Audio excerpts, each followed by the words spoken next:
Welcome back to Squawk Box. Breaking news. We have retail sales for the month of May coming out exactly as expected, up 1.2, and last month ended up a couple of tenths richer than it started out. It was a goose egg, now stands at 2/10. That's the headline. Let's quickly go through the internals. Take out autos, it's still nice, 1%, a little bit stronger. Take out autos and gas, up 0.7. The control group, up 0.7 versus last month, up 1/10. So not bad. Let's go to initial jobless claims, shall we? 279,000, that's a slight rise of 2,000 to a slightly revised 277. That started out at 276. Let's get to May import prices, shall we? On a month-over-month basis, they were up 1.3, hotter than expected year over year.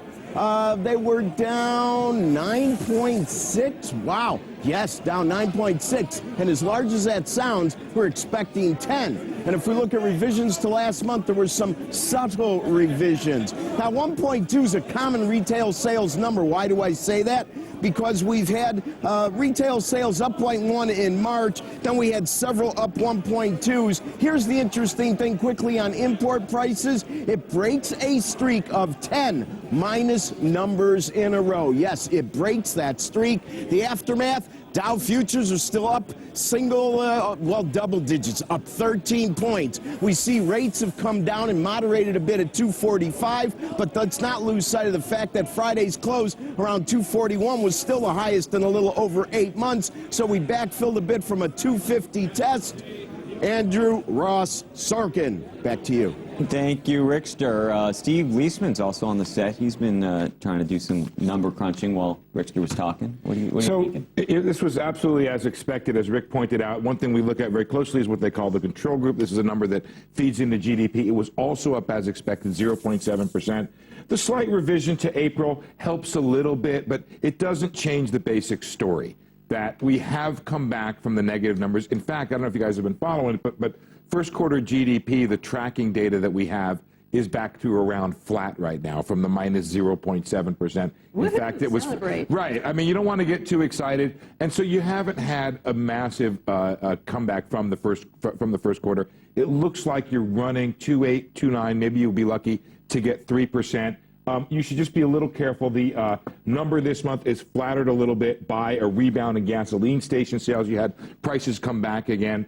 But you had pretty good numbers across the board when it comes to discretionary. Clothing up 1.5, sporting goods 0.8. It went along with the number we saw last Friday in the jobs number when we saw retail hiring and leisure and hospitality hiring all do better. Record on yields for an 8-month yield, 8-month highs.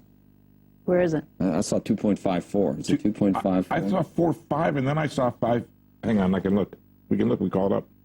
And I have it right here. Where's the bund? But I need my glasses. I got 2.45 right here, Joe. I just saw 2.5. Did they write the wrong thing down on the? I don't know. I've got the bund at 0.89. 2.54. That would make a difference if they're right. It spiked up, Joe, and then it spiked down. But maybe we can get a chart up. Anyway, we're doing about 3%. Not the huge snapback that we had last second quarter, but right along the line with 1.2, 1.5 average growth over the quarter, over the first half of the year, because you want to just take the two, divide it in half, and then hopefully we do 2.5% over the rest of the year. Okay. They're going to have to look at. Is that what you have? Reuters is going to have to. It's a Reuters. Reuters made a mistake. Reuters said it was 2.54. I think they said 2.45. Right? Yeah, I think that's right. I have yields generally down on this. Chart of the 10-year and just we take just a saw look. it. Right, and maybe that would make a difference. Maybe it's a little relief, Joe, in the sense that people thought a hot number could bring the Fed back in a little more quickly. I don't think that's the case. They need to be careful. They should get 5.445 makes a difference. Let's bring in Jim Uro from TJM Institutional Services. He's also a CNBC contributor. One thing we were talking about earlier, Jim, was that we talked to these guys that compile all the sentiment data, and before yesterday, bullishness had dropped like 8 points. Optimism had dropped 8 points to 20%, and pessimism was up. You could almost feel it over the past 3 weeks as the market has not, really not done much. You could feel that. But to get out of this trading range, the sentiment numbers change so quickly that's what keeps us in this tight range, I think. I still don't have a firm grasp of whether we end up breaking out the new highs in the averages or whether we actually head lower. Do you?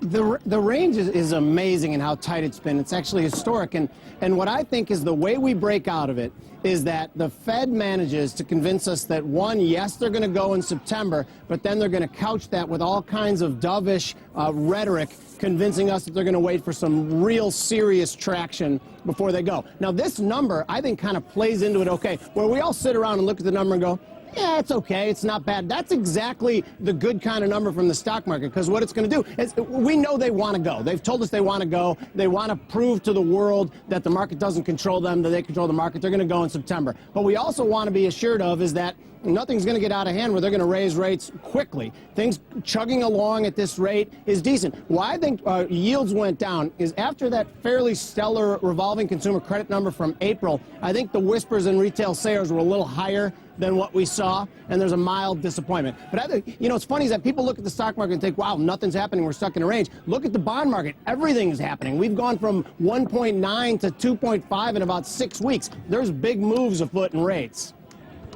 Yeah, really are. What did you say which way we break out, or you're avoiding that?